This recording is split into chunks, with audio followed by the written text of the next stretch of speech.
I learned mostly to, like not ignore the red flags. To, definitely advocate for yourself. It can be so fun though to ignore red flags. I have a joke that if you have enough red flags, it's really fun. If you have 6 of them, it's an amusement park.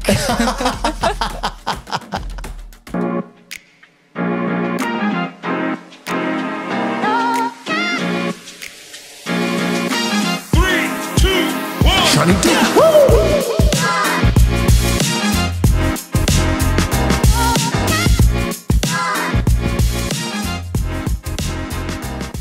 Hello, and welcome to Situaseans podcast. I'm your host, Sean Michael Williams, aka Seanydoo. You can call me Sean, Shawnee, Seanydoo.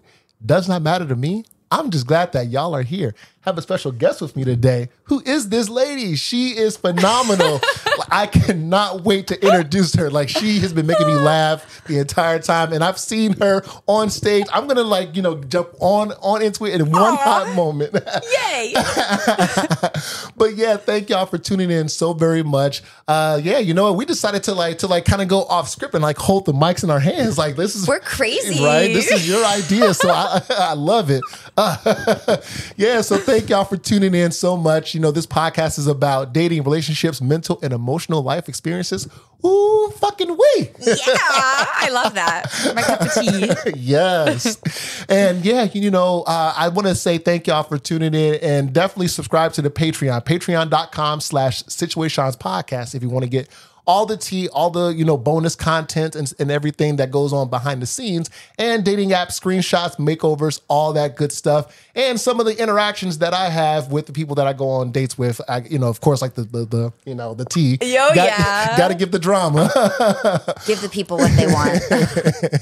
And you can start for less than the price of a cup of coffee, starting at $3. But yeah, patreon.com/Situaseans podcast. So today we're going to be talking about, being on tour as a comedian, dating on the apps, and how to balance that with a busy schedule. And then we have a listener's ick submission about being present in the moment, and how should someone with a busy schedule communicate that to the people that they're trying to get to know. So yeah, we'll be unpacking that all today, and we have a few Hinge or Unhinged dating app prompts that we'll also be unpacking. So listeners that have been submitting their stuff, yes, it's gonna be so good. So without further ado, you are all in for a special little surprise and a treat. I have a special guest here. So she is, a Chicago-based comedian, tours around the city, the country. She regularly performs at Laugh Factory, and also she's hosted the open mic for 2 years, coming in January. Go all the way the fuck off. Thank you. She's regularly opens for national touring acts at Zanies. Oh, come on. Y'all know Zanies. What? And Grace Bahler. She also, is it Bahler or Baller? It's Bahler. Everyone thinks it's Baller, and I used to let people say Baller because I really wanted them to think I was cool. Bahler, I love it. It's Bahler. Awesome.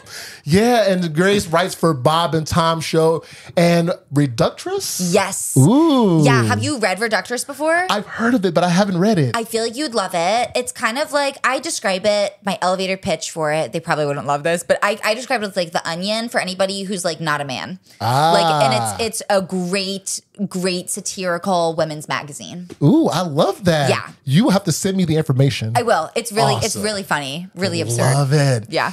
And you have a podcast called, what is it? In Real Time? In Real Time. I record it on my Apple Watch, actually. What? Love this. Yeah. So throughout the week, anytime I feel inspired to say something, or if I want to do an impromptu Q&A with someone, I'll just whip out my voice memo notes, because this thing records really good audio quality. Wow. So I'll record it, and then at the end of the week, pretty much on Sundays or Mondays is when it comes out. Yeah. I'll put all my audio notes together and the best snippets. Mm-hmm. And then Ron Hexagon, a comedian and musician here in Chicago, he made these fun musical interludes to go in between each note.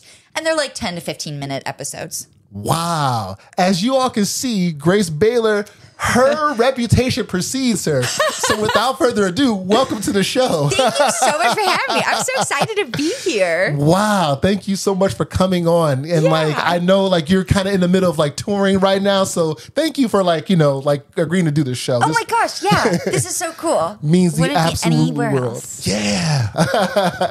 Whenever we talk about dating and relationships, whenever I have a guest on, the audience, they really want to know, okay, well, like, what's the current situation of the guests that come onto the show, like their relationship status? So tell us, are you single, in a relationship? Are you married? What's going on? I know, oh my God, wouldn't it be crazy if I was married? I'm divorced. No, I'm not. I'm actually in a relationship, and we recently celebrated 2 years together. Wow. Yeah. Wow. Yeah. That's Love 730 days. But who's counting? I'm like not keeping track. Yeah. And that's like the first relationship that I've had that's been that long, and it's been beautiful. Wow, wonderful. Yeah. So wait, where did you all meet? We met technically at one of my shows 2 years ago. It was in the basement of Sedgwick Stop in Old Town. Yeah. And it was a variety show called the Brandy Alexander. And it was like a sketch, stand-up, musical show. One of my friends, his name's Henry Holden. He's a fantastic musician. He's also an incredible actor and improviser and comedian. Yeah. He was the musical act on the variety show. And he used to be roommates with my now boyfriend. Wow. And so my boyfriend came to support his roommate and to hang out and everything, see the scene. And then I was the stand-up booked on that night. Wow. And I had known like Henry and kind of some people in Henry's friend group too, just from meeting them and from working with a friend of his at a restaurant. We were all connected. It was really interesting. And then I met Jack that night. Yes. Wow. And he asked me out on a proper date. Yes. Yeah. He asked me out on a proper date, and I was like, okay, fine. You asked so nicely. I'll go with you. I will go anywhere with this man. Yeah. Wonderful. Love it. Wow. Yeah. Okay. An organic meeting. Yeah. That's the best, because like, dating on the apps and stuff like that, meeting people via the apps, it's so complicated. So It is. I used to be on the apps, especially like in college and a little bit out of college. I was for sure on the apps. Yeah. For sure on them. I had all of them. Yeah. I would just round robin them. Yeah. Of all the apps that you've been on in the past, before you got into a relationship, which one would you say is probably the one that was like the best, or like you found the most authentic dates with? Ooh. Probably.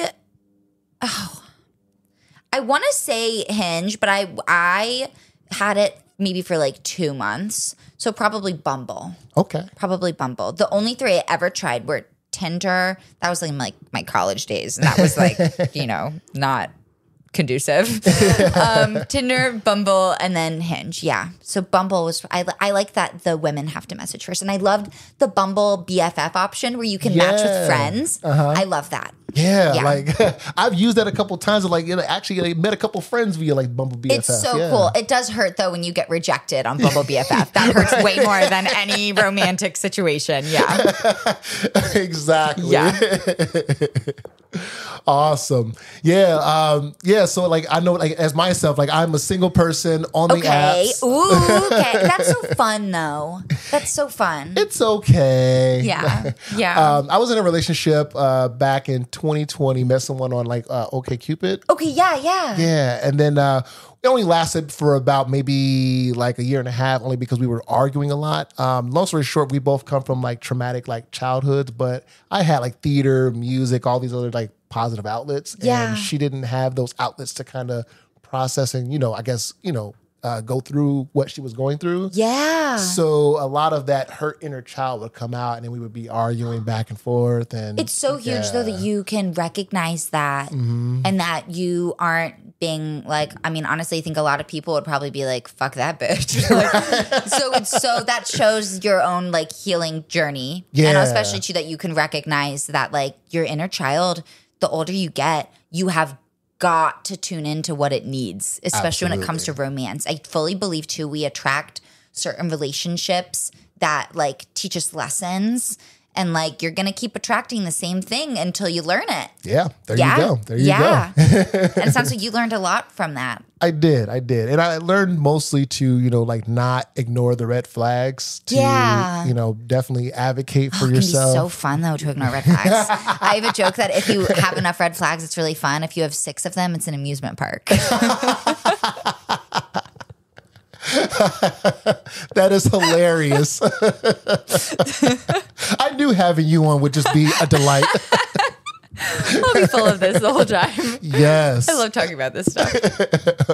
So, so now that, like your home base is Chicago, right? Yes. This is home. I love it. I love Chicago. Yeah. So like did you grow up here? Like tell us the story of how you came here. Yes. Okay. Kind of a fun, chaotic, crazy, cool story. Not really. It's just life. But I grew up right outside of Washington, D.C. in a town called Alexandria, Virginia. And my parents, they were involved kind of like peripherally in politics and all that jazz. Finally, they got really tired of it. And my dad landed a job I will never forget this.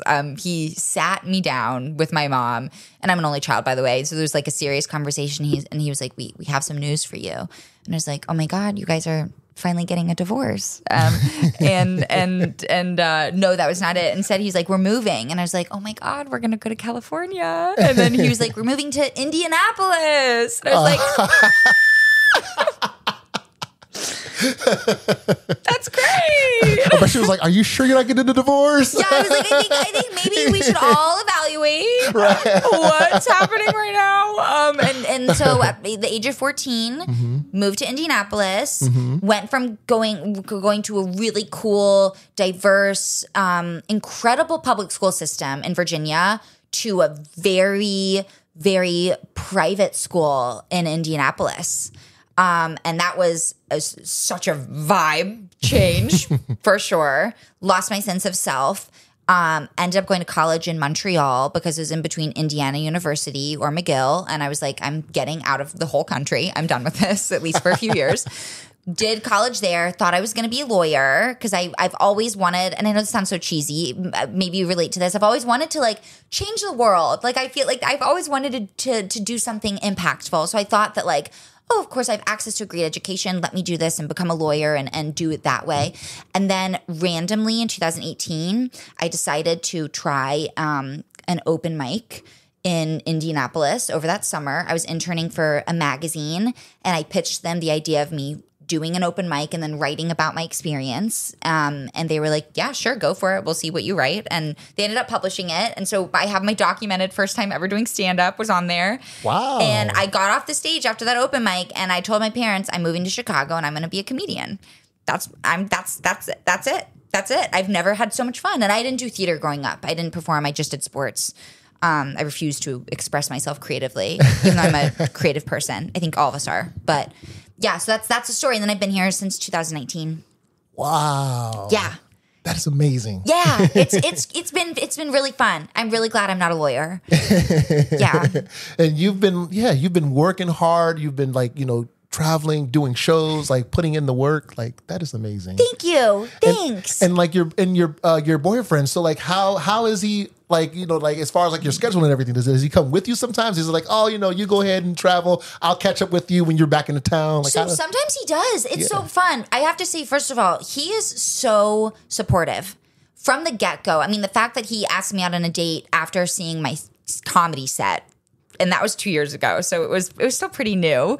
And he's been supportive from day one of me chasing my dreams and doing what makes me happy. And knowing that too, like he's a part of that dream. Like it's not, comedy first and this and then love and everything. It's like I want that to be together, and he really gets that. Yeah. It's really cool. When I go on the road, a couple times I've like totally gone by myself or with other friends, like road tripping. But Jack actually came with me to Nashville about a month ago because one of his best friends lives there. So we got to stay with him. Wow. And get to explore like that kind of like local side of Nashville, which was cool. And one night I didn't have any shows, so we went day drinking and went to the honky tonk bars, and it was so fun. And yeah, so sometimes he'll come with me, but then sometimes he'll stay back in Chicago and he'll just be like, I'll see you when I see you. And it's the best feeling. Aw. Yeah. Jack, you're a keeper. Jack is a keeper. He's a gem. He's a gem. What are your thoughts about the whole dating scene in Chicago? I'm sure it is unhinged as you might think, but yeah. I think it is unhinged. And I think, well, something that's interesting, I'd be so down to get your take on this. In Chicago, I feel like there's such a heavy drinking culture. Oh, yes. It runs deep. It does. And I think a lot of people too, like, dating can be like a nerves game where you're putting yourself out there. It's vulnerability. And a lot of people don't know how to handle vulnerability and don't know how to be their authentic selves without that drinking. So that's an interesting note. I think everybody's drunk all the time here. Like, oh yeah, especially during like the holidays or like the themed bar crawls and stuff like that. I saw so many people. So I have a friend visiting from out of town. She's from DC. And I mean, DC might have this too. It might be every city in America maybe. But like I saw so many people today specifically walking around in their Christmas sweaters. And she was like making a remark about that. I'm like, oh yeah, they're about to go get fucked up. Like it's a nice day outside in Chicago. So everybody's going to bars. That's what happens. That's so interesting.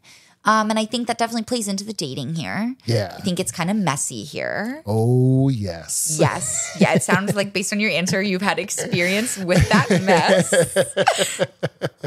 Like you do meet some interesting people out here, like whether you're dating on the apps or meeting people in person, like those interactions. But yes. I feel like as far as like, some of the example, you'll run into like people that you may have seen already at like a bar. If you're like hanging out and you think Chicago's like a big city. I mean, it is, but at the same time, it's so small. Oh my goodness. Yes. Boy, does that happen. And it can be awkward. Mm-hmm. I've been like embracing the cringe lately because when you embrace the cringe, you realize, well, why am I cringing? And it turns into a spiral of introspection and it's fun. But like running into someone, that like I've been on a date with somebody else before and then I run into someone that I had to say like peace out to, and it's like, this is crazy. I told you I didn't want a relationship, and look at me, I'm with another person here in this ice cream shop. That's so cool. Wow, haha, what? Yeah. And I've been on before I met Jack, when I lived here. I briefly stayed here. I miscalculated my credits at school, and so I was going to graduate early. And I wanted to graduate with my friends. So I decided to take a semester off, and I just lived here with my cousin in her basement and did comedy classes and just tried to like learn and grow. And I went on so many dates. Yeah. And they were so bad. Oh no. Yeah, but not in like an awful or scary way. It's just, but I love bad dates because that means that you know what it is that you want, or you're getting closer to knowing what it is that you want. Absolutely. And that's huge. It's good to know what you don't like. And that way you won't do it again. Yeah. Or hopefully you won't do it again. Exactly. Yeah. Like the worst date that I've ever been on. And there's only like maybe like a handful of like bad days, but this is the one that like stood out. So this person I matched with on Coffee Meets Bagel. Ooh, yeah. Yeah. What's the vibe of that app? Oh my God. I really do not like that app anymore because... Did this one date ruin it? Kind of. They're going to reach out to you. They're going to be like, we're so sorry you had a bad experience on our app. We would love for you to give it another go. Be like, sure, I will if you sponsor the show. Yeah. You hear that? I have met I think some of like the dates that were kind of just like not ideal were because I found like a lot of like heavily religious women on Coffee Meets Bagel. And I think it's like faith is like started by these two women that, I think are Christians, which is absolutely fine. Okay. They don't advertise it as a Christian podcast. Sorry, as a Christian dating app, but there's just a lot of people on there that are Christian. So and are you, I'm so curious. I've gotten to a point where I love talking about this stuff. Are you religious? I'm like spiritual, Me too. quote unquote. I'm spiritual. And I know people are like, oh, stop saying that. I'm spiritual. I'm an empath. Sue me. Right? I'll say it. We're a bunch of crystals today. So yeah, I vibe with that. And it's really interesting when people are into organized religion, how that comes out. And it's like, okay. Right? Yeah. Right? Okay, so do tell about this date from hell. Yeah. While we're on the topic of faith. Oh yeah, it was definitely unhinged because Unhinged. and that's like my new favorite word. I love using it. Unhinged, feral. Yeah. Those types of words. Yeah. Yeah. and like huge like side note. So like there's like a social media campaign that I have going on called Hinge or Unhinged, and like members and like what do you call listeners, they'll submit their screenshots of like unhinged. Oh yes, things. yeah. I'm so excited to get to yeah. This is gonna be so good. So now just staying on brand, Hinged or Unhinged. But so like three of the women that I went on, that was kind of like the unhinged dates. Okay. So they were very like religious, and one of them was like, I can only see myself with somebody who with a man that is very faith-based and puts, he is like the spiritual leader and he's the head of the household over the woman. I'm like, what? I like almost threw up and sounded like, and so needless to say, like there was no second date after that. Yeah. You were like, I did not come here to control you. Right? Exactly. And it's just like, and some of the toxic men, like some of the, right? Some of the toxic men out here, maybe they'd be like, oh, hell yeah. But me, I'm like, no, thank you. Thank you. That's a green flag about you that you were like, no, because you're right. Yeah. Some men would be like, yeah, that's what I'm looking for too. Right. Yeah. It's so much more fun to be in a collaborative relationship. Exactly. And then like another person I went on a date with, she was like, well, from the same app. Yeah, same app. So like I was saying like earlier, like, I come from like a traumatic childhood. So unfortunately, like my stepdad, he verbally, physically, and mentally like, abused me. And he and I would like fight and argue every day to the point where we were like throwing hands, literally just like. Yeah. And so I left home at 17 because, I just couldn't take the abuse anymore. You had to survive. Yeah. Yeah. And, I got the worst of it among me and my siblings. I'm the oldest of 5. Yeah. I feel like that is, you probably felt too, maybe you had to like step up and did you feel like protective of them too? Oh, absolutely. Yeah. And since there's like a huge age difference, I was kind of like a third parent to them, if that makes sense. I feel like that's what a lot of like oldest children end up getting into that type of, and then behavior patterns too, and you don't get to like have like a childhood. Exactly. So I had to kind of grow up fast, unfortunately. But, I did the work on myself as I got older to like make sure that like, I would never, put my hurt or trauma onto other people and project and stuff like that. Cause that's like, beautiful. Yeah. Not a lot of people have gotten to that point yet where they realize how hurt they are too. Right. So that's huge. Props to you. Thank you. Thank you so much. Yeah. So when I was kind of sharing that with this woman that I went on a date with on Coffee Meets Bagel, this is maybe about 2018, 2019-ish. She was like, well, I can't be with somebody who doesn't have a relationship with their, father figure. I'm like, what? So if he's abusing me, I need to still stick around. I need to still be subjective to that. And she was just like, well, I think that you should just let it go and just amend, like, rebuild that relationship if you want to be with me. Ooh, to tell you, I was like gaslit. Oh my God. So after that, I was like, okay, I need to probably step away from like this app. But there was like this one last interaction like that did it for me. With another person? Yeah. Oh my God. Okay, I'm all ears. This is brutal so far. I would not use this app too. Right. So this last person, she was amazing.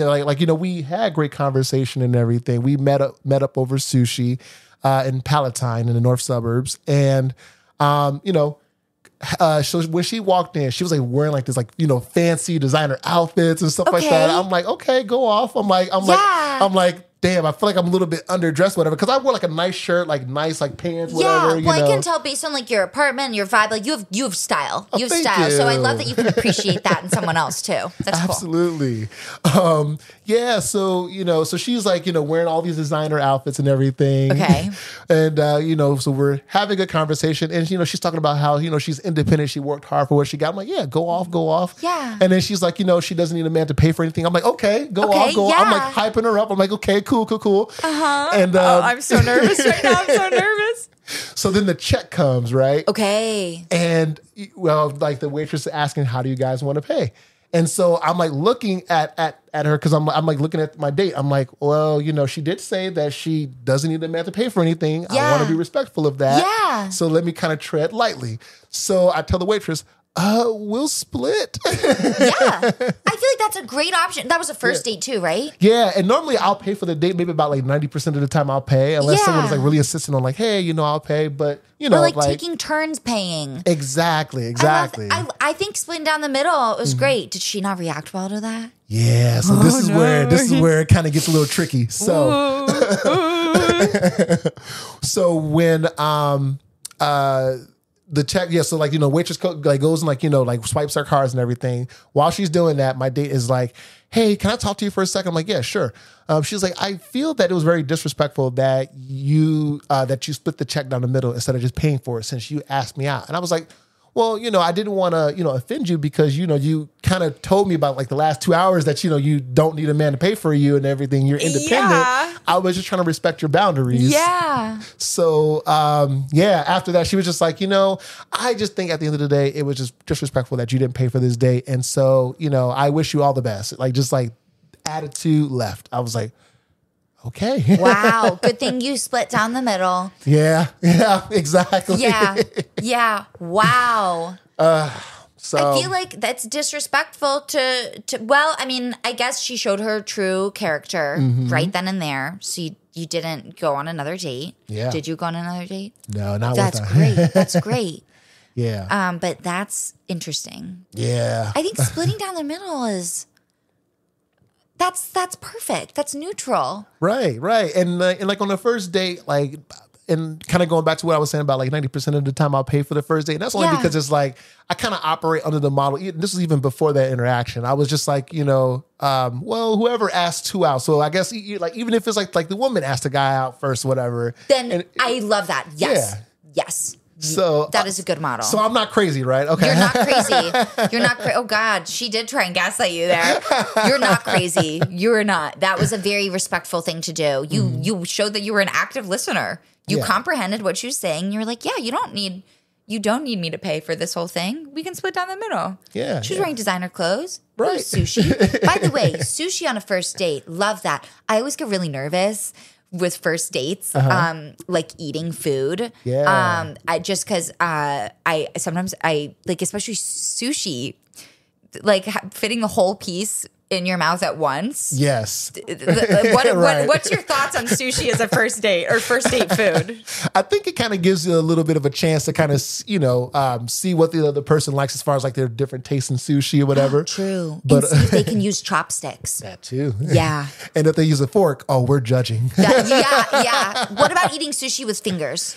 I feel like if someone's like really can't use, I would say fingers, it would be chopsticks, fingers, and fork. Okay, I agree. I used to eat my sushi with fingers when I was like a teen. And then I started like going out to like slightly nicer sushi restaurants and I was like, oh, I should not have been doing that. They give me utensils for a reason. What? Yeah. So then anyway, I was just curious. Yeah. What's a food that you would absolutely not have on a first date?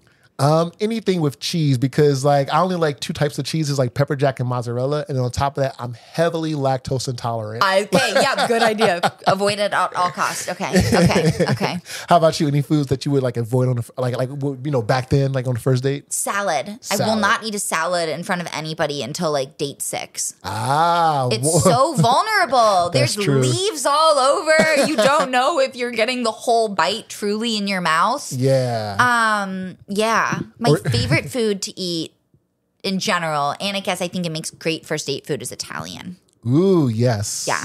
Love Italian. Yeah. And I think the only thing it gets tricky with is like if it's like a certain kind of like complex noodles or whatever, and you're trying to like. Oh my God, I know. Like, yeah.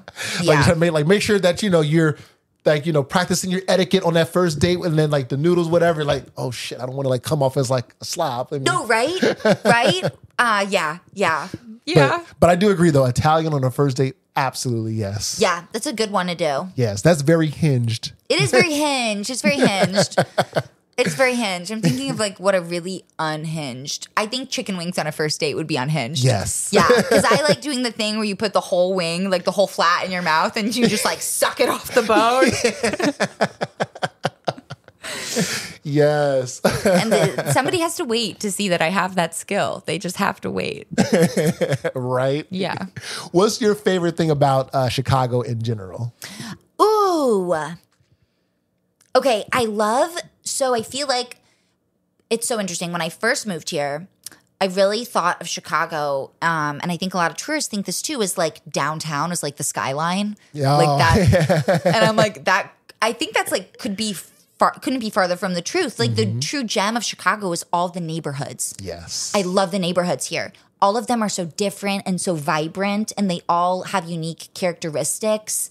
And there's such a sense of community in each neighborhood, and it looks a little bit different. So that means that if you move to Chicago, you can find your place here, regardless of who you are, regardless of where you're from, regardless of what you're into. Like, you will be able to find home here, and that's by far my favorite thing. Oh, absolutely. And it's impossible to be bored here. There's always something going on. Always something so random too. And immediately was coming to mind, and I hope I don't offend anybody by saying this, but like Greek festival over the that's so random. Yeah, it is. But I love it. It's so good though. It's so good. It's so fun. We need it, and it's so fun. But like, there's always something like interesting happening here. Yeah. Yeah. And I just love the food and the culture. Like, and it's a clean city. It is. Because we have alleys. Going to New York City, I went there about a year ago, and there was just trash everywhere. Yeah. My first time in New York back in 2021, like I was just seeing all the trash bags on the street, just big ass rats running across. Yeah, like, and I mean, we have rats. We have rats. But like, you're right. Oh yeah. But they're a little bit classier. Exactly. You know, because they have dumpsters. They have homes. They pay a mortgage. Exactly. Yeah. But yeah, and I just really love like the cultures that just mix and blend in Chicago. It's it's awesome. Yeah. And I feel like Chicago it's a mix of Midwestern hospitality and friendliness, but it's also like a little bit gritty. Yeah. It is. And I guess I learned recently, I started taking like on-camera acting classes. So they talk a lot about the TV and film industry that comes here. And I guess they come here a lot to film gritty things. Oh, yeah. Which is so funny because it's also still a very like outgoing city, but it's got that gritty, fueled by alcoholism vibes. For sure. Yeah. What about you? What's your like favorite thing about it? Like just like it, like the city or just Yeah. I mean, I definitely appreciate that there's just so many like different cultures and just whenever we do have like especially like the gritty stuff that comes with Chicago, unfortunately, I feel like the gritty shit is because it's the cold weather. It just pisses us all off. Yes. Every winter that I've spent in Chicago, I have undergone, I feel like in the springtime, I'm like a butterfly coming out of a cocoon though. It builds character. Yeah. And like you're inside and you're thinking about life and how, or maybe this might just be me on an edible, but like thinking about life and your place in the world and how it all works. And then it's springtime and oh my God, it's time to interact again. And you get to bring that new perspective out. I love it. I love winters here. Yeah. Same. There's just so much to love about Chicago in general. So yeah. Like if any of you are listening out of town, definitely visit Chicago and then definitely see Grace on stage. Oh, come see me and I can pretty much get you free tickets most of the time. Yes. Yeah. Look at that. That's a good incentive to come to the city. Right? Yeah. I did quit stand-up for a little bit. I started off doing stand-up and I did it maybe 7 times and then I moved to Chicago and I bombed at 2 open mics. Yeah. And I was like, nope, I'm not doing this. I'm not doing this because I never bombed yet. People were so nice and supportive in Indianapolis where I started. And then I came here and I ate shit. And I quit. And then I just did improv and sketch for years. Wow. And then about 2.5 years ago, I started doing stand-up again. Oh, okay. Yeah. All right. I'm glad you you found like your way kind of back in. I just decided I used to care so much about what people thought of me. Mm-hmm. I cared so much and I let it affect me so much. And then I realized we're all gonna die. So live your might life. as well just live, laugh and love. Yeah, live, laugh, love. Like, right? Yes. What is it like performing and touring to so many different cities? Like, what's like your favorite city to perform in? Detroit. Detroit. Oh my God, I love Detroit. I've been there twice in the past month. First of all, everybody in that scene is so cool and nice, and they do comedy because they love it. It's not like ego driven, which it's so easy in the arts, as I'm sure you've experienced. You know, we're all spiritual beings having a human experience. It obviously makes sense that we all have egos, but like my time in Detroit, it was just everybody kind of like set their ego aside, and it was really all about laughter and joy and connection and community. And I vibed so hard with that. And the stages there were so fun. I felt really, really lucky to perform there. It was, yeah. Wow, okay. Yeah, I really like Detroit. Yeah. I've never been to Detroit before, but like now, like that's good. That's like one of the things I'm going to have to do. Yes, like, it's so cool. Explore like the city, explore the comedy scene, see what that's about. The city's so cool too. I really enjoy it. I am not a big fan of Chicago style pizza. I really don't like it. All right, I guess we got to end the podcast I know. here. Oh, do you like Chicago style pizza? Yeah, well, I guess it's like the tavern style, like the flat, like the flat crust tavern style, like the little squares or whatever. Okay, yes, but not like the deep dish. Yeah. I do not like deep dish. I do not like deep dish. Same. It's just too much cheese, too much sauce. It's too much of everything. You can only have one piece before you are like, this is going to turn into concrete in my stomach. It's so gross.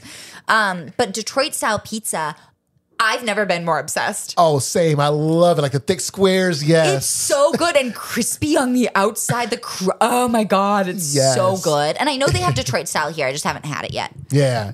It's pretty good. But yeah, nothing compares like the actual Detroit style pizza in Detroit. It's awesome. Well, I guess like none of the Chicago pizza restaurants are going to want to sponsor this show after hearing our little tidbit. I know, right? But somebody told me about a place here called Pauly G's that has Detroit style. It's so good. Okay, you hear that, Pauly G's? Do you hear that? Right, sponsor the show. Sponsor money, pizza. But other than that, I recently performed in Nashville. That was my first time performing. I guess that I would call that the South, performing in the South, first time doing that. And that was very interesting. I went through kind of like a confidence crisis when I was there. 2 shows. I had so much fun. I did the Don't Tell comedy shows there. And then I ended up doing Zany's Nashville there. And I had the time of my life, but I have not been that nervous and full of self-doubt and fear in so long. Wow. I freaked out before I went up. Yeah. I was really, really nervous, and I went up there and I'm really feminine on stage. I mean, I'm feminine in general, but like I like really amp it up on stage, and my jokes, they have a bite to them. Like I write specific punchlines that are meant to get a reaction, you know? I'm not going to lie. I want to make people laugh. And the older crowd there did not vibe with me. Oh, and it split the room. It was really interesting. And so halfway through my set, I just decided, I was like, either I can let this get to me that they're not enjoying it, or the younger crowd, they're cracking up at what I'm saying, I can just enjoy them. So that's what I did. I told the room, I was like, okay, you guys are vibing with me. I'm literally turning my body and my energy to these guys. They're gonna get the rest of my set. Yeah. And they really vibed with it. Love it. Yeah. Yes. But it taught me to like something about going on the road. You're going out of your comfort zone. You're going in front of audiences that don't know you. Like here in Chicago, I'm so comfortable on a lot of stages, but like these new stages, when you do something for the first time, oh my God, it's so nerve-wracking. And I learned specifically from my time in Nashville, if I really want to like do this and have a good time, stop caring in a good way. Yeah. Stop caring. Yeah. Don't give yourself a performance review. Make it about having fun. Protect your energy before you go on stage, and then rock that shit. Yes. You have to believe in yourself. Otherwise, they're not going to believe in you. They can. It's like a dog. They can like smell your fear when you're up there. I swear. Wow. Yeah. No, that makes so much sense. Yeah. And I'm so glad that you definitely found like your niche. And like, as far as like the content that you talk about in your comedy sets, is it like dating and relationships? Does it kind of vary? Like what is it like for you? It kind of varies. I love bringing like my woman point of view to stage, but I think I would say I do it in like, I'm kind of like a caricature of myself. I'm like very like girl boss, like I bring out like that part of myself that's like, it is kind of a caricature. It's a character, but it's very rooted in a deep part of myself that I think wants to be seen. So doing it via stand-up is fun. And it's also a way to like be subversive and punch at things that have pissed me off. Yeah. Yeah. That's amazing. And be able to laugh about it. And even just watching you on stage, especially like at the Red Room, like, yeah, like. Oh, yeah. Like that was just hilarious. And even watching your reels on IG, I'm like, wow. Like Thank you. You are so hilarious. Thank you. Thanks. It's been a journey. I feel like the past 2 years have been finding like my voice. And as somebody also doing all of this, finding your voice is a fun journey to be on. Absolutely. Oh yeah. Yeah. Because it's all by trial and error, right? Yes. Mm-hmm. And and it's fun to fail. Yeah. It's fun to fail. Because you learn so much about yourself. You learn so much and you're like, okay, that's cool. Learned a lesson. I'm going to keep moseying on and see what happens. Exactly. Yeah. Since you're in a relationship, like what is it like as far as like the dynamic of you being a comedian and then, like your boyfriend who's not a comedian? Yeah. No, he's a civilian. I always joke with that. I always say he's a civilian. I love saying people who don't do comedy are civilians, but he's literally, I think he's the funniest person I know. Yeah. Funniest person I know. And most of the time that we spend together when it's like just us two, we are just cracking each other up. Yeah. Like it's very fun. We view the world in a similar way. We operate in it slightly differently. And I've learned so much. But I mean it's cool. He likes bouncing joke ideas off of me for sure. And also too, I've started doing like screenwriting. That's something I really, really want to, I would love to write for TV and write movies and act in them too. Like that's a dream.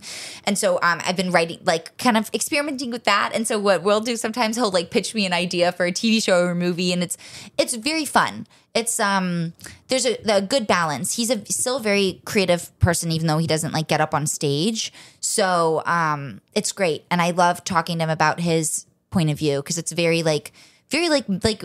male specific in a cool way. Like the man knows so much about sports. I know how football works now because I date him. Wow. I had never really given it a chance. And I still think it's a little terrifying sometimes when you think about what those guys are doing out there. Like you guys could just have a conversation. But it's cool to know how he sees the world. Love it. Yeah. I hope that answered the question. Oh, absolutely. It did. So, no, and that's so cool that you both get to laugh back and forth and kind of share in that. Yes. Yeah. And I always text him after my sets when I've done well. When I have a bit of a rough set or don't feel good, sometimes I don't text. And then he's like, hey, how did it go? And I'm like, oh, it went fine. But I always text him after my sets, and he's the first person I want to share good news with when something cool happens within my comedy career. All right. Yeah. Love that. Yeah. Well, when you get your Netflix special, all I ask is that I get a front row seat. Done and done. Yes. Done and done. Why is it that people, civilians. I love civilians, by the way. Big fan of you all. Why is it that like sometimes, people feel the need to like come to a comedian and be like, hey, so you're a comedian. Oh, are you funny? Tell a joke. Like, oh my God, the amount of times. And when I first started comedy, people would say that to me, and then I would try and tell a joke and it did not go well. And I'm like, this is also, you're talking to Grace, like me. I'm very different on stage. I use a persona on stage, and so no, I will not tell you a joke. Right. Come to a show. Exactly. Come to a show. I would love to see you at a show, but this is not a show. This is just me. Exactly. Like, you know, like you're an artist. Like your art is like, you know, even though you're performing and you're putting yourself out there, at the same time, this is content that's like, you know, you worked hard on. People shouldn't just get this for free. Like, that's so true. One of my family members was like, if anybody asks you that, just say, well, I don't do jokes for free. And I'm like, okay, maybe I'll start saying that. Yeah. Exactly. People love asking that. It's like they're like, do something. Right. And it's like, what? No. Exactly. It's like, I'm not your dance monkey. Like, yeah, you know, literally. Sometimes I feel like a circus monkey with that. Yeah. And yes. And I definitely feel that because especially in the past when I've gone on like a couple of dates and like someone's been like, oh, like you do theater, you're an actor. Oh, well, since you do musical theater, you know, can you sing? Well, I hope I can. I do musical theater. Yeah, like if everyone's lying to me, right? Or like even like the words they'll be like, oh, well, since you're an actor and you're a singer, sing for me. It's so weird. It's also like, why do you want this right now? Exactly. What? What? Like literally sitting across the table from me at some restaurant or at some bar, and you just want me to just come out and just sing out loud. Like maybe if we were doing karaoke, like I could understand that. I respect that. I was about to say, if they really want to see you sing so badly, go to karaoke. Yeah. Go to karaoke night. Right. Everybody loves a good karaoke night. Yeah, but you know, it is weird when people ask for something on demand. Mm-hmm. Yeah. Yeah. Now that is unhinged. It is unhinged. It is unhinged. Please don't do that. Right. Or if you what I do love though is when people are like, oh, you do comedy? Here's a joke I have. I love when people want to share things that make them really jazzed about it. I love that. And I'm like, oh my God, yes, tell me your joke. Tell me your joke. Tell me your idea for a short story. Tell me your idea for a movie. I want to hear it. I want to talk about it. I like that. Yeah. When it's sharing. I don't like when people are just like, gimme. I'm like, no. Right. No. Venmo me first. Exactly. Then I will perform for you at this Olive Garden. Before you got with your boyfriend, what are like the qualities that you look for, like that you were looking for in a partner? Yeah. You know what? It's so funny because when I was in college, I for sure did think about this. And I did briefly date a comedian out of college for a little while. And that was a fun dynamic, constantly bouncing off jokes and stuff. But again, I was doing more improv and sketch than stand-up, so it was a little bit different. And then going out of that, I did think about like the qualities of my next partner I would like. And I was like, I think honestly, I was like, I really want to meet someone like me. Someone that's outgoing and that loves like is a decent amount extroverted, but also likes recharge time. I love my alone time. Yeah, I love my alone time so much. And I wanted somebody that was positive and that would just be like down to view life as an adventure. But it's really funny, right before I met Jack, literally a week or two before, I've journaled since I could hold a pen. And I remember journaling about this, and I often look back at this, and I was just like, honestly, comedy, I feel like I think I may have found something here with stand-up, and it's starting to go well. Like, I remember getting booked for my first spot at Laugh Factory a couple of years ago, and I was like, this is it. Like, things are happening. And I was like, I'm going to be a career woman. I don't want to date. I'm fine. I love being single and being free and fun and flirty. And then 2 weeks later, I met Jack, and I was like, "Fuck." And he is just that. He's so outgoing. He's so kind. Thoughtful, patient, empathetic, and just a innately good person. Love that. Yeah. And he's so funny. Funny was a big thing. I was like, I want to be able to, I also want to be able to like be myself with someone. because I definitely have who I am when I'm like in public, but there's a deeper layer to me that's like really fucking weird. I was a weird kid. I'm a weird woman, but like in a good way. Like I connect with people, but like that's, you know, we're all different, and I can just be so ridiculous in front of and with this man. And it makes me feel very seen, and like I can just like be myself.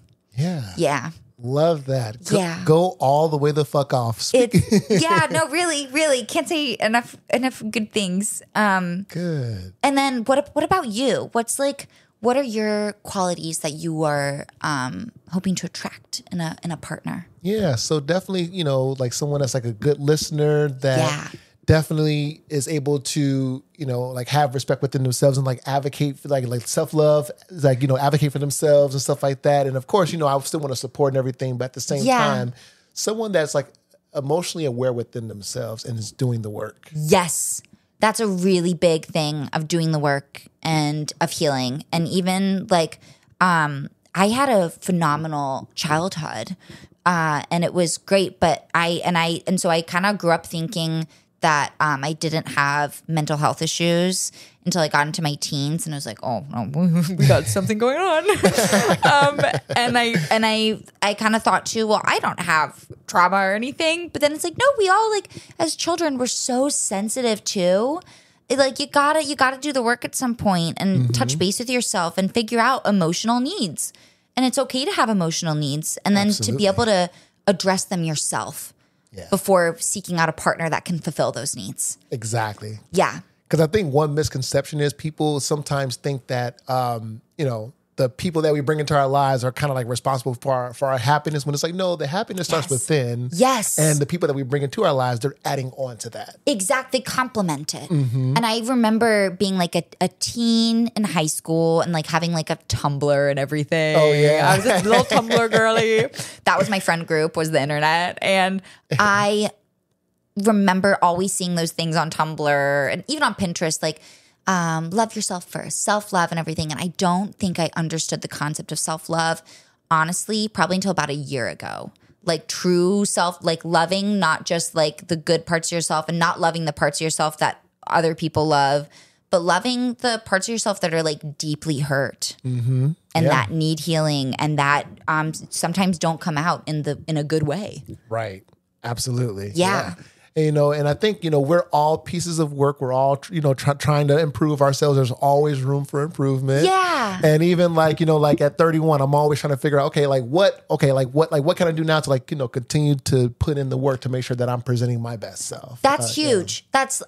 I cannot like commend you enough for that. Thank you. Yes. It takes like a lot of introspection and honesty with yourself and like radical acceptance. Yeah. Yeah. To be like, okay, this is what we're working with. Yeah. But to view it in a positive way, like, cause I think self-improvement can be really daunting and really like fearful, but either you can approach it with fear or you can approach it with a lot of love. Yeah. And be like, yeah, no, we're going up. We're going up. That's the only way we're going. Right. Yeah. Sometimes I feel like an old soul because when I recently just did this last show of Beauty and the Beast, somebody came up to me and was like, yeah, you know, I like you did such a great job, but I wonder, are you like 45, 46? I was like, oh my God. Were you wearing makeup?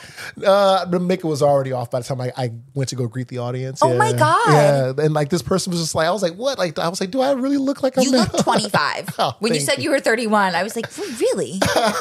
Yeah, no. That. Thank you. That's weird. How old are you, by the way? Guess. See, I don't get offended, so it's fine. You don't look a day over 21. 22 max. Thank you. Sometimes people say that I have a face where I'm either like 19 or like 35, which I think is so funny. But I am 26. All right. Yeah, I'm 26. All and right. I turned 27 in May. Okay. Yeah. Okay. Go all the way the fuck off. Woo! Speaking of go all the way the fuck off, gotta like drop the little plug city. Get your go all the way the fuck off t-shirts. Yes. Right? Go to situationspodcast.com and then click on the merch tab. And then, from there you can get this shirt and get all the other good merch. I love that. See, Grace, she endorses this. She wants you to get that shirt. I do. I want you to get that shirt. If you don't get that shirt, I will kill him. I'm kidding. JK, but seriously. JK, but yeah, I get it. So what do you think are keys to a successful relationship? Ooh, I do think like healing, turning inward and approaching it from like a place of observation. Like it's okay to detach for a second and be like, oh, this is what I've experienced. This tends to be my pattern. This is my reaction, and kind of figuring that out. And then also figuring out the qualities you want to attract in a partner. Mm-hmm. Like what is your vibe? And because I think we all, I'm very spiritual girly. I think we all literally emit a frequency. Yes. And you got to figure out what frequency you're on. And then what type of frequency partner you want to attract in your life. We're all magnets. Yeah. Figure out what kind of magnet you are and what kind of magnet you want to fuck. And I think that's big. I think communication is really big. It can be really scary to talk about feelings. I grew up a really emotional kid, but I grew up at some point I became like scared to express my emotions, and I became scared of conflict, and I started to tiptoe and people please, which I realized is a form of manipulation. People pleasing is manipulation. Yeah, which that's a good point. I had always thought of people pleasing as like something that I do that was like so like selfless. It's like, no, girly, that's manipulation. So cut that out. Figure out what your boundaries are. Don't feel bad for having boundaries. That boundaries mean that you love and respect and cherish yourself. Absolutely. And when you start doing that, then you realize the relationships that you have in your life, if they're meant to be, they're there, and to kind of go with the flow. But like, yeah, being able to talk about this too is huge. It can be so scary to talk about feelings. Sometimes my therapist recommended doing this, like doing something to make like talking about feelings lighthearted. So I know some couples, when like they argue, they like do it naked. I don't do that, but I do have like these fun like cone party hats from Party City. Yeah. So when it's time to talk about like emotions, or if I need to get something off my chest, or like have an important conversation, we'll wear party hats. And that's so cool, because it keeps us like, hey, this is not the end of the world to talk about feelings. Because sometimes I feel like it's the end of the world if there's conflict, and that's part of just my past, and that's okay. And I'm learning to get through that. But being able to talk openly and honestly, and it's okay to have an opinion. And it's okay to have boundaries. Exactly. Oh yeah. It's good to have those boundaries. It's good to have have opinions, because everyone's opinions, it matters. Even if someone, even if it's like a non-ideal opinion, we can't please everybody, like no one's right all the time. Yeah. Definitely, I think like transparency, honesty, openness. Transparency, huge. Oh yeah, absolutely. Yeah. Because, we can't read each other's minds. It's like, in order for us to really know what's going on or how someone is feeling, we have to be able to open up and tell the other person, hey, I don't like when you did this, or hey, I like when you did this, or Yeah. Yes. And then sometimes too, I'm realizing there can be moments of like miscommunication. And so it's so important.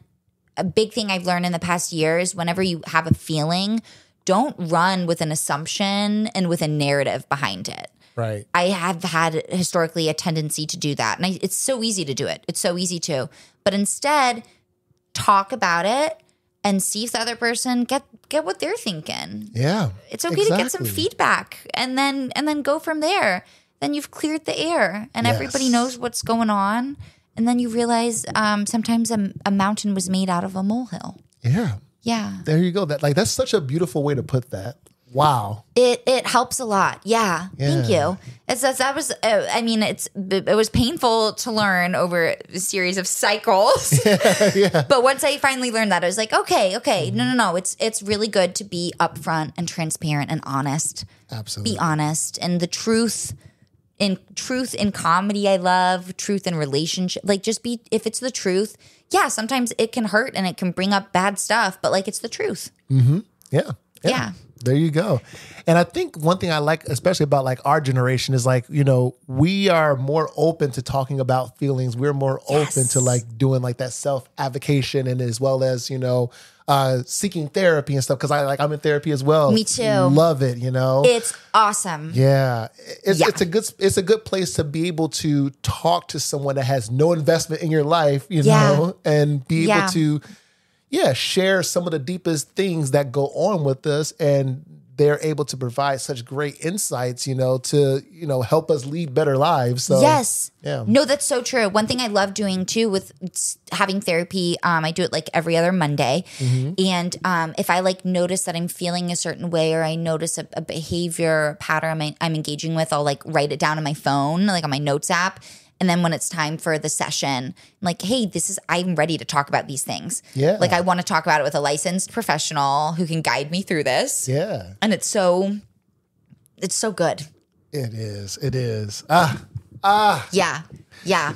So if you all are out there and if you're going through something, in which we all are, and you're, you know, wanting to see how you can better navigate or get through some of the stuff that you're going through, then you know, like, get help from a licensed, you know, counselor or a therapist to, you know, help you with your journey. Yes. 100%.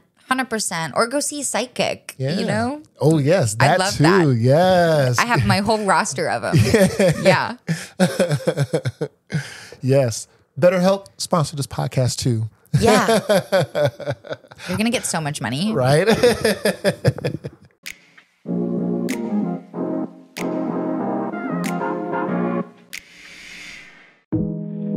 Situaseans podcast is an open platform covering dating, relationships, mental and emotional life experiences.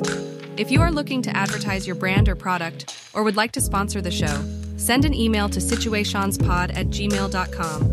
That's situaseanspod@gmail.com.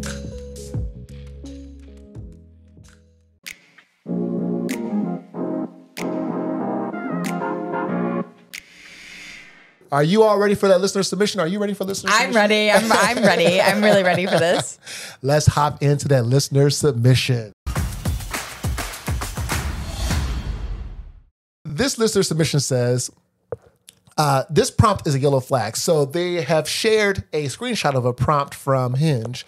And so if you're watching on YouTube, youtube.com/@Situaseans you'll see the prompt pop up on the screen. But if you're listening via Apple Podcasts, Spotify, wherever you get your podcasts, you know, got to go to Plug City, of course. Absolutely. Find us wherever you get your podcasts. If you're listening, so this is what the listener submission says. This prompt is a yellow flag. In the early stages of dating, when you are trying to get to know each other and establish connections, each person should be fully present and attentive while spending time together. However, if you've been dating for a long time or in a long-term relationship, then I believe you can share the same space while doing separate chores, activities, work, hobbies. I think they meant to say chores, but they said choirs. Oh, that's so funny. You can be in separate choirs. You can. And in a relationship. That is possible. Absolutely. It might be hard, but it's possible. Exactly. Like, well, a woman submitted this, but the guy who wrote the prompt, she had matched with this guy on Hinge. Is what it looks like. Okay. Yeah. So the guy that wrote this prompt on Hinge says, I'm really attracted to a woman that just knows how to share space. I have a lot of work to do as a grad student. Maybe you have lots of books to read or paintings to paint. Basically, can we do different things in the same space?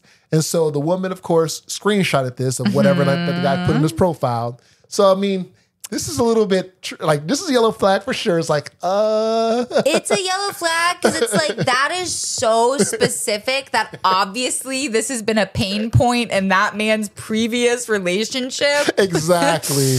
This is like, that is definitely giving. I've gone through something before. And so now to avoid that, I'm going to just put out my terms and where I'm at so that this doesn't happen again. Yep. And it's like, oh, but honey, it's probably going to happen again. Exactly. You got to learn from it. You can't avoid it. You have to be able to talk about sharing space. Mm-hmm. And you're a grad student, that's also a yellow flag. I'm kidding. Exactly. Why are you on Hinge? Study. Yeah, study. Get back to the books. Right? Were you not finding enough people like to network with at your university to the guy who wrote the prompt on the dating app anyway? Just literally.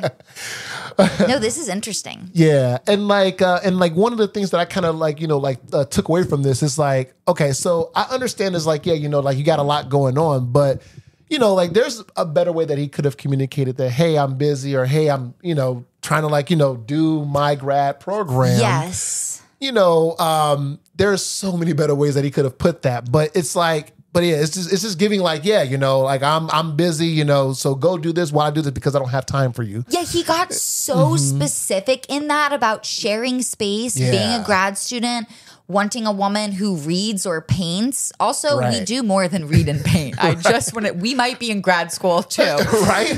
Like, what? What? Right. This guy sounds like old school. Like, yeah.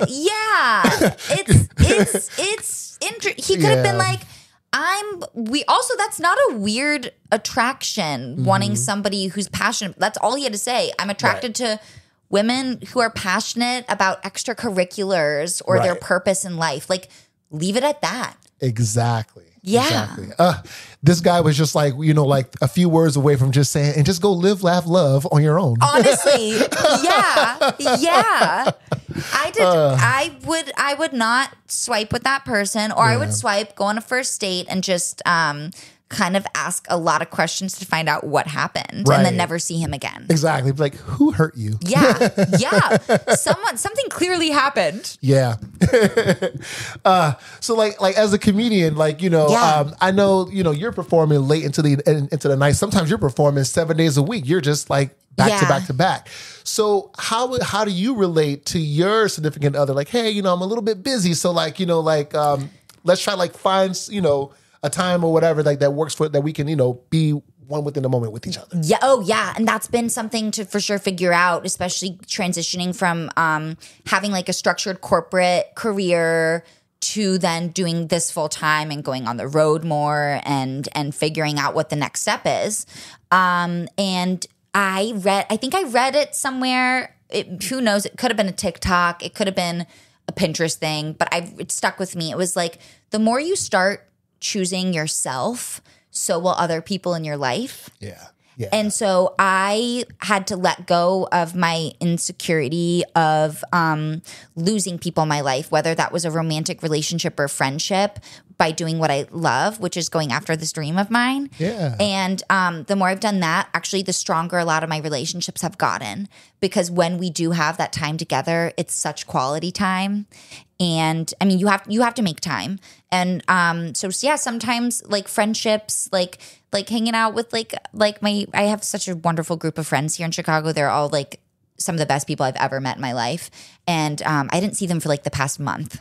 I saw Jack a lot though, and that was really grounding and good. And then I got to see all my friends last night for the first time in a month, and I was just like overcome with joy, really grateful for that time, even if it was like an hour in a bar with them. But being purposeful about how you spend your time and knowing like sometimes things might fall to the wayside. Yeah. And that's okay. It's okay to disappoint people. Exactly. You can't please everybody. You can't. All you can do is going back to like being in tune with your own emotional needs, being in tune with what you need and making sure at the very least that you are giving yourself that, because then you have the capacity to give to other people in your life. Yes. And to share your time and your energy. And so fortunately, my boyfriend lives a 10-minute walk away from me. So it's so easy to bop up and swing by his house in the middle of the day when he's like, he works remotely. So when he's working, I can come by and we can have lunch together, or I can just hang out for a few hours. Yeah. Or I can like drop my dog off of there and like go do shows or write at a cafe, stuff like that. Mm-hmm. But it is you have to make time. Mm-hmm. But it's also no one's perfect when it comes to that. Exactly. Yeah. It's like, it's important to make time for the people that you want to connect with, the people that you're interested in. But there's like a healthy way to relay that information. There's a healthy way to coordinate. There's a healthy way to communicate that. And I think that's what, that's what the person that the original guy that wrote the prompt needs to kind of pick up from that is like, hey, you know, it's understandable that you have a lot going on, but if you want to make a connection, if you want to be here on the apps or whatever, yeah, and, you know, make a genuine connection, then it's all about, you know, how you communicate, because, you know, you are what you attract. So 100%. You are what you attract. And that's big. It's so important. I think, if anyone's listening, take investment really quickly of the relationships that you have in your life and the behaviors and the patterns and the systems of belief that are operating, and look at it objectively. Don't judge yourself for what's going on. If you have a bad relationship going on, do not judge yourself for that, but just be objective. And it's like, okay, is there a lesson here that I'm supposed to learn? Mm-hmm. Because the quicker you learn that, you won't attract it again. Yeah, absolutely. Yeah. There you go. And I do think everybody who goes on Hinge should have to meet with a therapist before they put their profile on public to go through what's going on, right? To talk through it. Hinge should just pay a therapist to have on retainer. Yes, exactly. All dating apps should. Yeah. There's room for healing on these apps. Absolutely, because there are so many people on these apps that have a lot going on that haven't processed their hurt or pain or trauma, and are just projecting it, or just like, you know, bringing that energy like onto the apps, and it's just like, and they might not think that they have to address it. Exactly. Because it's just the way that I relate to this is having a really happy childhood. I kind of thought I didn't have healing to do. There's a lot of people that might think that they don't have healing to do. Right. And that's okay. And if you don't want to do your healing journey, you don't have to. But like, if you're looking for genuine love and connection and you want something that lasts, like, I think it's you got to turn inward. Absolutely. You got to talk to someone. Yeah. Are you sure you wasn't a therapist like in your past life or something? It's funny you mentioned past life. One time, I don't know about therapists, but I've done a past life regression once. Mm-hmm. And the past life that I know about is one time, I guess I was a French priest in the 1700s. Ooh. And I started a fire and it ended up killing a lot of people. And that's why in this lifetime, I deal with a lot of guilt and shame. Isn't that interesting? Right. Yeah. You're like making up for your previous life. Yeah, kind of. So I guess I wasn't a therapist, but I was super into God. Mm-hmm. You know?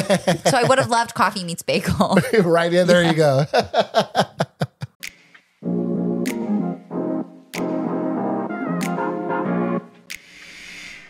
Listening on Apple Podcasts or Spotify, can you do me a really quick favor? Can you please rate and review this podcast? Like hit that 5-star review, because, and I do read all the reviews because this helps me know how this podcast is helping others and how, you know, this podcast is serving you, because my job as a host is to serve you this podcast the way that you would prefer it to be.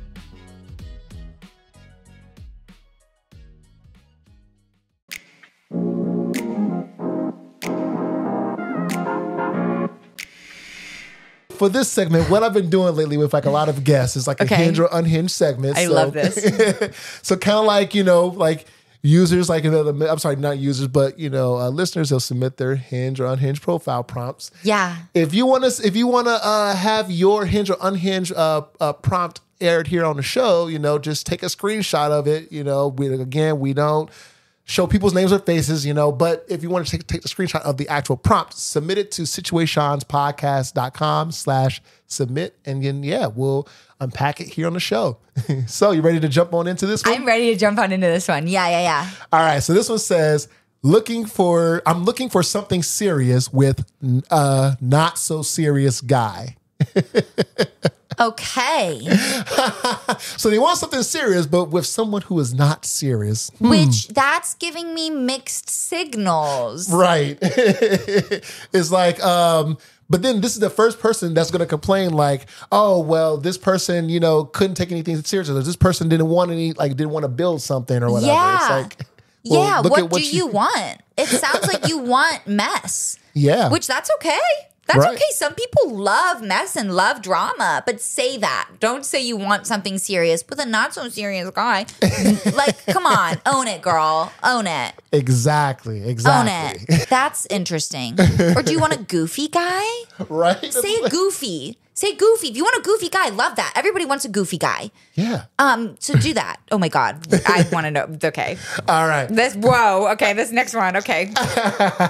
So, most spontaneous thing I've done, spent 6 months in Africa where I got chased by black rhinos, caught malaria, and almost slipped my driver's cardioid due to some miscommunication regarding sex trafficking. This is screaming white woman. Right. Like what is it like the charitable things like fly over to Africa, like the white savior? Yeah. White savior complex activated in this one. Which, girl, if you're listening, no biggie. It's okay. We all have to go through having white savior complex, but spent 6 months in Africa where you got chased by black rhinos. What did you do? Right. Caught malaria. This could be a dumb blonde moment, but can you get vaccinated for that? That's a good question. Isn't there a vaccination? It's like quinine? I think so. I think there's a way to like fight against that. For you're sure. Supposed to get the shot before you go. Also, Africa, that's not a country. That's a whole continent. So get more specific. I want to know where you went. And then you almost slit your driver's carotid artery due to, quote unquote, some miscommunication. No. Regarding sex trafficking, like I get it. But also if someone, there's so much to unpack. It just, okay. like whoever this person is, I guess like the next time like you go to Africa or any other continent, like be a little bit careful. If this woman lived in Chicago, she would live in River North. Yes. This screams River North. This screams River North. At least Lincoln Park, maybe too, maybe. Yeah. Like also spontaneous thing you've done. You didn't do. All she did was spend 6 months in Africa. Okay, random. But you probably that sounds like it was a planned trip. Right. Probably spontaneous to her because it's like to her it's like exotic. It's exotic. Wow. It's like go to South Dakota. Right. They have stuff there that's very different probably from where you're from. Exactly. That is so interesting. That's red flag. Yeah, definitely a red flag. That is definitely unhinged. Yeah, but she's probably really fun on a first date. Probably. She probably loves espresso martinis. Right? Yeah. If I love espresso martinis. So, girl, if you want to get coffee, I would love to talk to you because this is interesting. Right? Whether you submitted this or someone else or whoever, like however like this came in, like I want to know more about this follow-up. Like I do too. If you get anything about a follow-up, I so want to know. Yes. Sending you nothing but love and light and healing, but this is messed up. Right.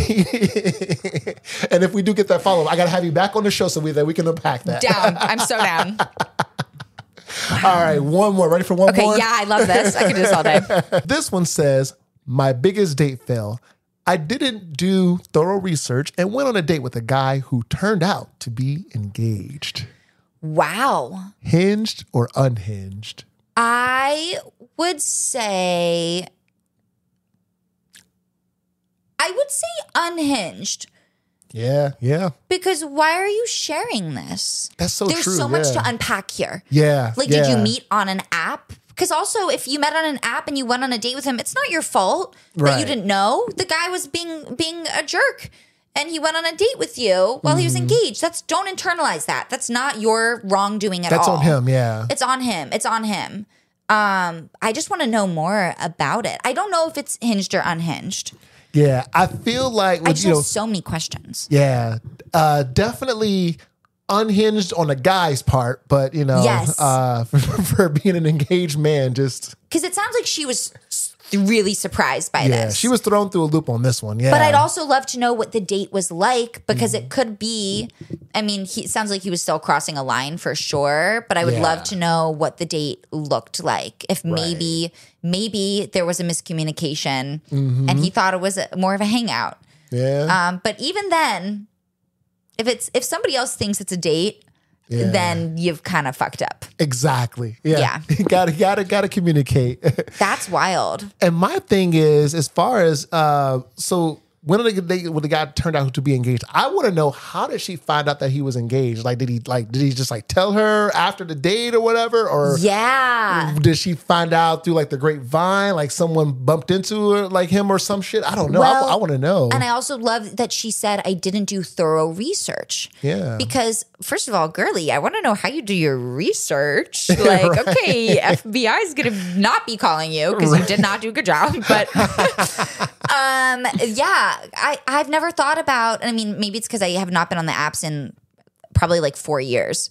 But I never would look up anybody on Instagram or Facebook or anything. Mm-hmm. But I'm like, I wonder if people do that to make sure. Yeah. Oh, and there are also those Facebook groups. Are we dating the same guy? Yes. Yeah. Yes. I'm not in any of them, obviously. But sometimes like on my Facebook recommended, it'll pop up. I'm like, this is so interesting that this is the thing. Yeah. So I wonder if that's what she was referring to too. Probably. Yeah. And that is so, I want to know more. Right. Yeah. Absolutely. Like, you know what? Are we dating the same guy Facebook group in Chicago? Can you like somehow like give me like a guest like invite into that group just for like one day? Because I would just love to just know more about like, you know, how the detective work, how does that all go? What goes down in that group? Because like, you know, I'm sure they're finding so many unhinged men that are just out here wilding the fuck out. And how would you like to be a fly on the wall just for a day? You know what? I think it's so worth like trying to join a group and like being like, hey, I run this podcast. Right. I would love to have a few of you on and you can tell your horror stories if you want. Exactly. I would for sure love to see that because there are some unhinged stories from those groups. Oh yeah. And unfortunately, men are fucking trash. It's get it together. Yeah. Come on, guys. Get it the fuck together. At least become recycling. Right. But yeah, so to the person I like that you know submitted this one, I'm sorry that you ended up, you know, going on a date with somebody that was engaged. Yeah. That sounds like it sucks. Yeah.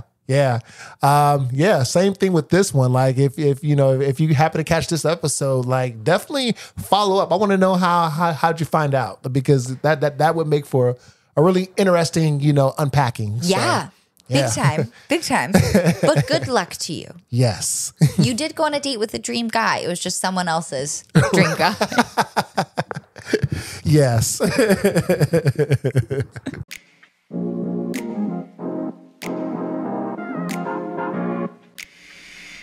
All right. So to the listeners that submitted that initial like dating like ick, you know, yellow flag story, like thank you so much for submitting. Again, to anybody out there that's going through anything, if you want to submit your story, submit to situationspodcast.com/submit. And also, you know, if you have a dating ick, like if you're on a date with a guy and then he's, you know, or like the guy or girl, whoever they identify as, if you go on a date with somebody and like they're doing something very like unhinged, or they say something that's just very just like, I don't know, just very tacky or just submit your icks to situationspodcast.com/ick, ICK. So I love that. I love that ick is now part of the vernacular. Right? As it should be. It made it into, I think someone said it made it into like the Webster's Dictionary or some shit. I was like, what? Okay, that's iconic. That's a pretty fast trajectory there. Right? That's a new-ish word from the past few years, so that's cool. Yeah, so, I mean, hey, like, Gen Z, go all the way the fuck off. Yes, pop off, Gen Z. And also, Riz made it into the Oxford Dictionary. Really? Yeah. I'm like, Riz. What is Riz? So, it's like charisma, like yeah, RIZZ, so... I love that. Gen Z. That's beautiful. Also, quick call out. We just made it past 20 episodes. So cue the air horn.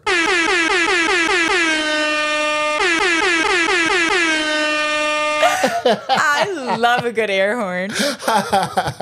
Like what? You know, it's not easy doing like this podcast, you know, solely, you know, like I guess like just a one man show, but you know, we make it happen. We know I have great guests like yourself come on and provide such great insights like to the audience, and like, you know, I appreciate it. The listeners, they appreciate it. Thank you for having me, and to anybody who listened, thank you, because this was really fun to sit down and get to dive into all of this. Absolutely. And this is a very impressive production. Oh, thank you so very much. Yeah, this is so cool. And, Grace, I just want to say thank you for coming on to the show. It means the world that you had time to make a stop in your busy tour schedule to come onto this show and do this. Oh my God, of course. This is so cool. I'm so excited for this episode to come out, and I'm so excited to share it with my friends and family and yes. and fans. Yes. and, and definitely, tell us like where we can find you and how like the listeners can find your next show, your tour schedule, all that. Absolutely. I would say Instagram is the best location. My handle on there, it's also the same on TikTok, is at Very Grace Bahler. And my last name is B as in boy, AHLER. If you type in at Very Grace, I think I'm like the first result. So feel free to follow me on there. I update my link tree with my shows for that week every single Sunday. There's also a link to my podcast that you can listen to on there. And then for anybody who's ever in Chicago, especially who wants to come to shows, feel free to send me a message on Instagram. I try to check my message request at least once a week. And if you need free tickets, most of the time I can make that happen. Wonderful. Yeah. Thanks for being such a light and joy on this show. Oh my God. Thank you for having me. This is really fun. This is so cool. I loved it. I'm excited to see what the people think. Yes. I'm sure they're going to love it. And if you are watching on YouTube, again, youtube.com/@situationspod, you'll see all of Grace's socials pop up on the screen. Woohoo! I love it. And if you're listening, you'll be able to find all of Grace's links in the show notes. So you'll be able to just hop right on over to her page, follow, get engaged, and everything, all the good stuff. So so there's 3 ways to submit your submissions. So the first way, again, situationspodcast.com/submit. That's a submission form. It's anonymous. I won't know who submitted what. Grace won't know who submitted what. It's just no idea. Exactly. This is so anonymous. It's so cool. Oh, yeah. The second way you can submit is by calling the hotline 312-586-2664 and leave a voicemail submission. Again, that is the hotline. It's not my personal number. So you don't have to worry about me picking up. It's just going to go right to voicemail. I love it. You're like, hey, want to talk? Right, exactly. Well, I'll dial you into the show. And then the very last way, you can send an email to situationspod@gmail.com. And there are your 3 ways. So if you're on a boat, a plane, a train, if you're in space, hell, wherever the fuck you are, if you're in the fucking 10th dimension, take Situations Podcast with you. We are available everywhere you get your podcast, and we're on YouTube and all that good stuff. And with that, I will see you all back here for the next episode in a couple of weeks. Woo! Woo!